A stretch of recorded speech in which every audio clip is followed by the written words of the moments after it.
Hello everyone, hope you all are doing well. So today we are going to do next video of mains answer writing practice. जो mains answer writing practice की जो हमारी series है उसके next question को आज हम करने वाले हैं। और आज का हमारा क्वेश्चन है discuss the positive and negative impacts of development of education in India under colonial rule. इसमें डिस्कस करना है both positives and negative impacts of development of education.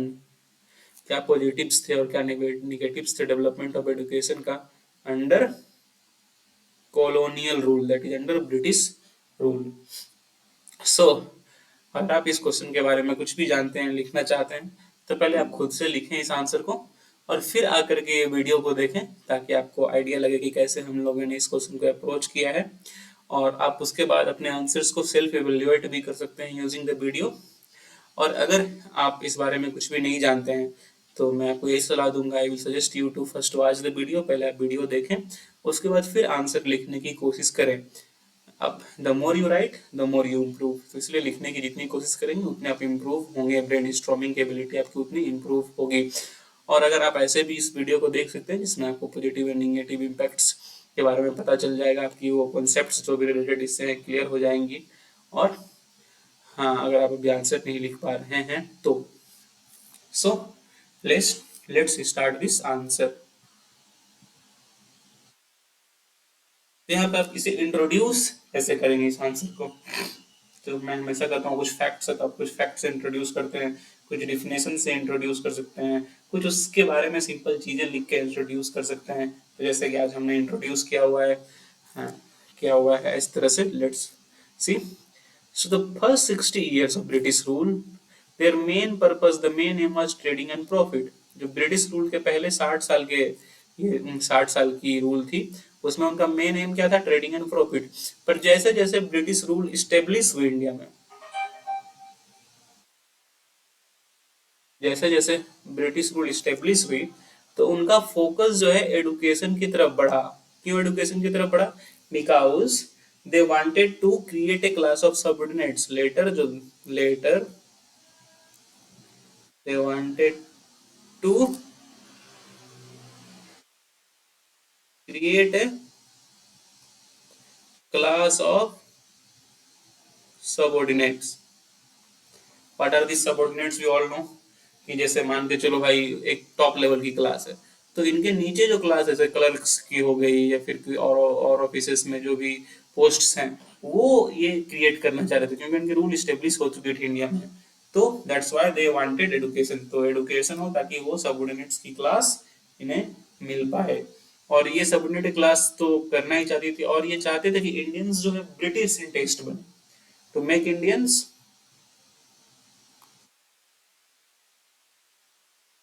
British in taste. अगर कुछ इंडियंस की अप्रोच जो है वो है ब्रिटिश की तरफ हो जाती है, कुछ इंडियंस की सोच ब्रिटिश की तरफ हो जाती है, तो they will help establish Britain government. British government का जो एस्टेब्लिशमेंट है और स्ट्रांग होगा इंडिया में।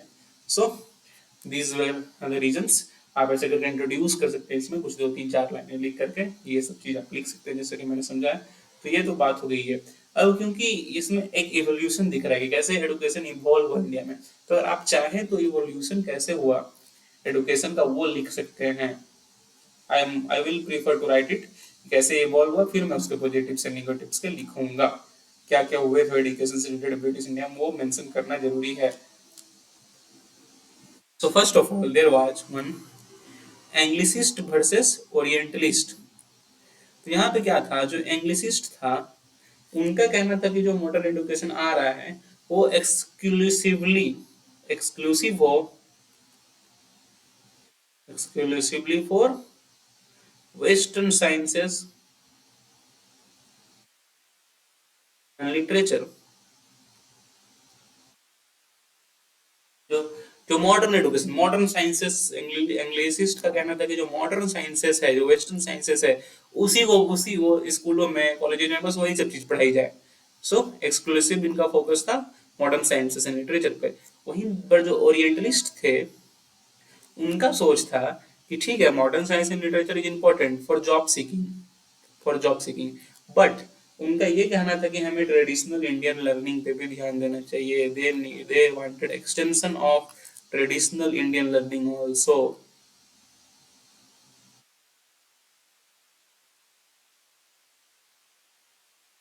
ट्रेडिशनल इंडियन लर्निंग ऑल्सो, उनका ये कहना था कि वर्नाकुलर में यानी इंडियन लैंग्वेज में ट्रेडिशनल इंडियन लर्निंग को भी पढ़ाया जाए वेस्टर्न साइंसेस और लिटरेचर के साथ।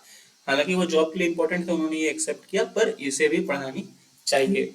तो ये एक हुई थी एंग्लिसिस्ट वर्सेस ओरिएंटलिस्ट की एक विवाद हुई थी। ये you should know and you should write it in your answer. Second, medium of instruction के ऊपर जो कैसे इवॉल्व हुआ।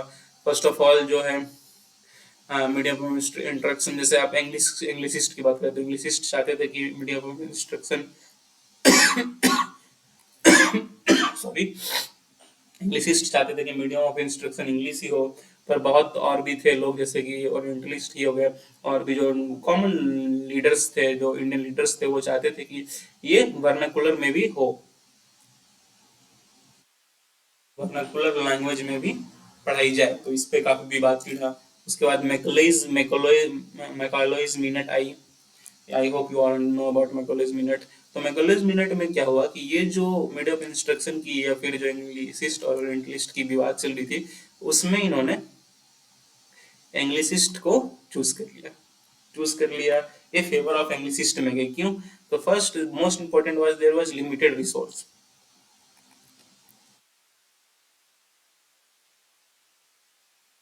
Because there was limited resource. तो मैकले साहब जो थे वो ये नहीं चाहते थे कि ट्रेडिशनल या वर्नाकुलर में ज्यादा खर्च हो, उनके रिसोर्स की वेस्टेज हो। क्योंकि मेन एम ब्रिटिश का तो यही था सबऑर्डिनेट्स ऑफिसर्स बनाना, तो उसके लिए इंग्लिश और लिटरेचर ही जरूरत थी। तो इसलिए इंग्लिशिस्ट के फेवर में गया ये। और इसमें एक और चीज थी कि वेस्टर्न साइंस और लिटरेचर की ही सिर्फ पढ़ाई होगी। एक और ये चीज उनका western science and literature, that too in English, that too the medium of instruction would be in English. So Macaulay's minute में ये चीजें देखने को मिली। फिर आया Wood's despatch, the most important policy of education by Britishers. Wood despatch जो कि 1854 में आया था, नॉट 1954 में, बता दी होगी थी। 1854 में वुड्स डिस्पैच आया था, जिसे हम लोग Magna carta of Magna carta of English education in India भी कहते हैं।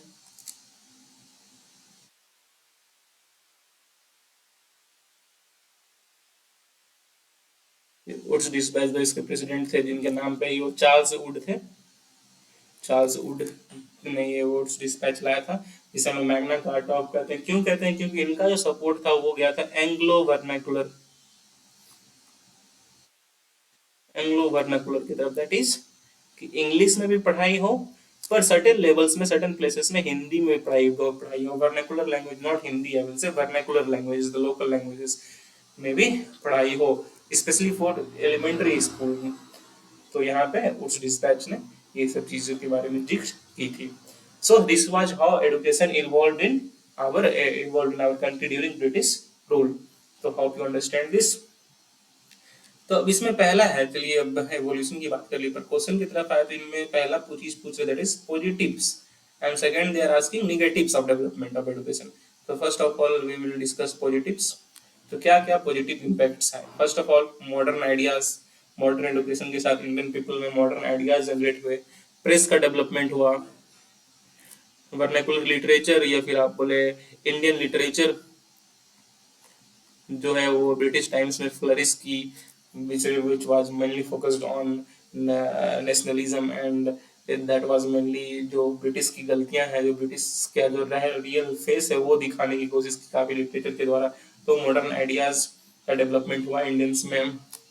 ड्रेन थ्योरी, जिसमें कहा गया था कि इंडिया से जो इंडिया के इकोनॉमिक है, जो इंडिया का पैसे हैं, वो ब्रिटिश से ड्रेन कर रहे हैं। एक अच्छी लाइन यूज की गई थी कि एक स्क्वीज लेके आए ब्रिटिशर्स, स्पॉन्ज लेके आए, उसको डाला उन्होंने गंगेज में, और जाकर के फिर थेम्स में जाके उसे निचोड़ दिया। तो गंगा का जो सारा था वो जाके थेम्स में ड्रेन हुआ। तो ड्रेन थ्योरी दादा भाई नौरोजी ने दी थी।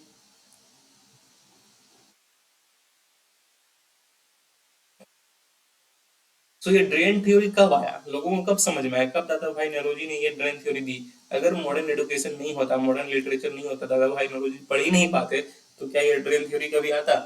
और अगर लोग इंडिया के पढ़े लिखे नहीं रहते, तो क्या उन्हें ड्रेन थ्योरी ये समझ में आता? नहीं। So that was why drain theory is also I written in positive impacts. Drain theory जो दी उसकी समझ जो है वो मॉडर्न एजुकेशन से ही आई। लाइबर्टी एंड इक्वलिटी की समझ जो है लोगों में आई, लोगों को सेकुलर, डेमोक्रेटिक और नेशनलिस्ट आइडियाज की समझ आई। नेशनलिस्ट आइडिया, जब यहाँ के लोग हायर एजुकेशन के लिए जब वो इंग्लिश में अपना करने लगे, तो वो काफी लोग थे जो इंग्लैंड गए, फ्रांस गए, रशिया गए, तो उन्होंने वहाँ के सेकुलर गवर्नमेंट्स को देखा कि किस तरह से वो सेकुलर और डोमेटिक गवर्नमेंट को देखा, किस तरह से वहाँ फ्रीडम थी, तो उनके बारे में उन्हें पता चली। लोग रशियन रेवोल्यूशन के बारे में पढ़ पाए, लोग फ्रेंच रेवोल्यूशन के बारे में पढ़ पाए। So these all things became possible for Indians due to modern education. तो ये एक चीज हुआ। नेशनलिज्म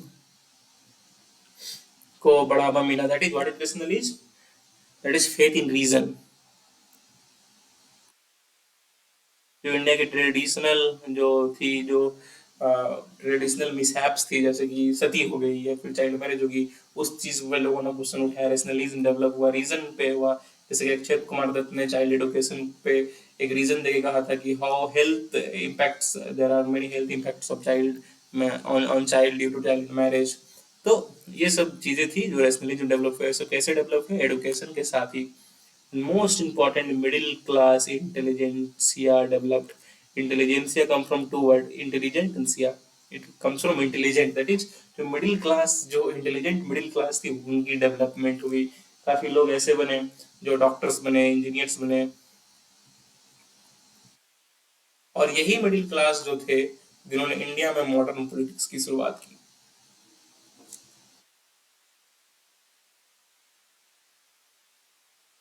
मॉडर्न पॉलिटिकल इंस्टीट्यूशन को ये लोग समझ पाए। Also, the development of middle class intelligentsia is mainly due to the education। अगर education नहीं होता तो ये middle class intelligentsia कभी develop होता ही नहीं, और इंडिया में modern politics कभी आती ही नहीं।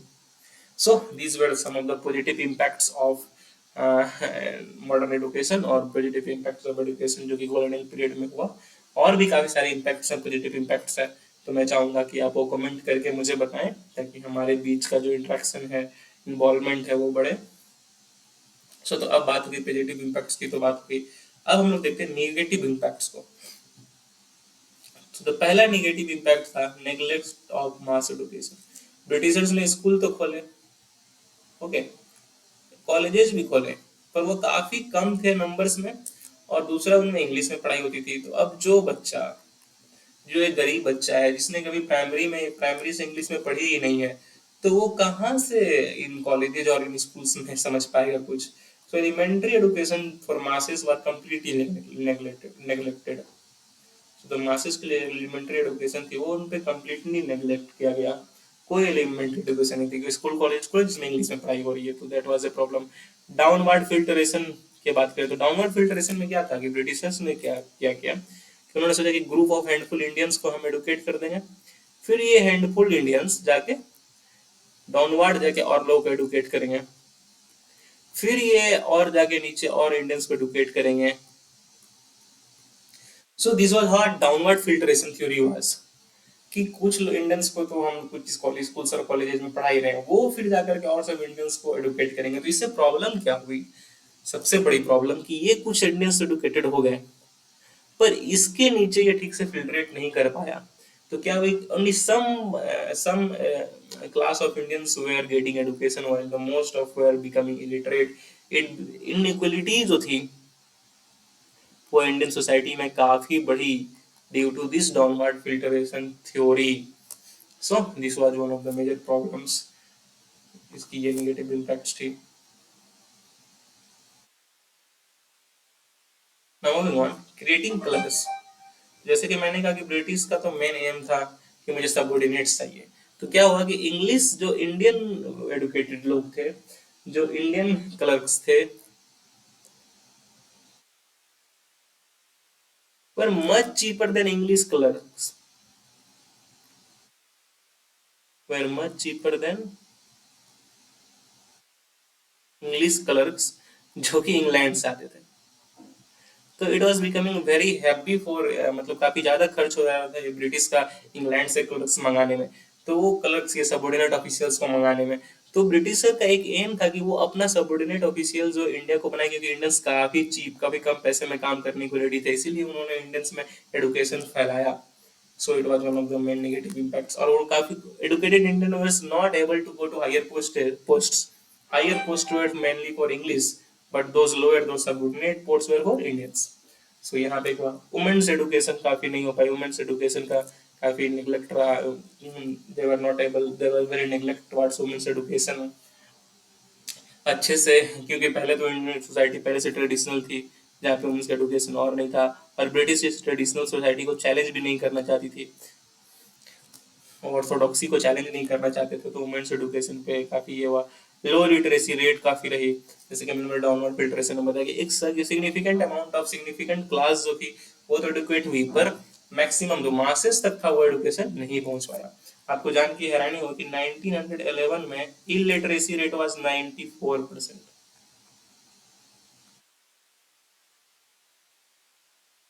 दिस मीन्स 94% पीपल जो थे वो इलिटरेट थे, और 1921 में this was 92%. That is 92% people were not literate, were illiterate. So आप देख ही सकते हैं कि कितनी अधिक लिटरेसी थी इंडिया में. So these were some of the negatives. और भी काफी negatives है जिसके बारे में आप चाहे तो कमेंट्स करके हमें बता सकते हैं कि क्या क्या negatives हैं. So this was all about the question. अब हम लोग बढ़ेंगे कंक्लूजन की तरफ. सो आई यूज टू से यू इन एवरी वीडियो, मैं हर वीडियो में आपको बताता हूँ कि कंक्लूजन में ज्यादा कुछ लिखने की जरूरत नहीं होती, बस 2-3 लाइंस ऑफ पॉजिटिव स्टेटमेंट. टू कुछ पॉजिटिव, एक पॉजिटिव स्टेटमेंट आप कंक्लूड कर दे, दैट इज डन. अगर आपका बॉडी अच्छा है तो एक simple conclusion will fetch you good marks. जैसे कि मैंने यहाँ पे कंक्लूड किया कि हाँ, yes, English education has both the faces, that is both positive and negatives. जो इंग्लिश एडुकेशन तो नहीं, education by colonial rule has both negative positives and negatives. English का ब्रिटिशर्स का मेन मोटिव था, not English, Britishers main motive was to cheap supply of subordinates, but what it did, but it also help Indians to know real face, real British face. जब Indians educated हुए, subordinates हुए, बाहरी दुनिया के बारे में पता चला, उन्हें रशियन रिवॉल्यूशन, फ्रेंच रिवॉल्यूशन के बारे में पता चला, इक्वलिटी, लिबर्टी, डेमोक्रेटिक गवर्नमेंट के बारे में पता चला, तो फिर उन्हें पता चला कि किस तरह से ब्रिटिश उनके साथ जाति कर रही है, किस तरह से ब्रिटिश इंडिया को ड्रेन कर रही है, लूट रही है. So this is how you can conclude this answer. So that is all for today. Do like, share, subscribe. काफी मेहनत लगती है ऐसे वीडियो को बनाने में. It takes a lot of hard work to bring a video like this to you. So if you like, share, subscribe, it will be a source of motivation to us to create more videos like this for you. So please do like, share, subscribe. जरूर like, share, subscribe करें.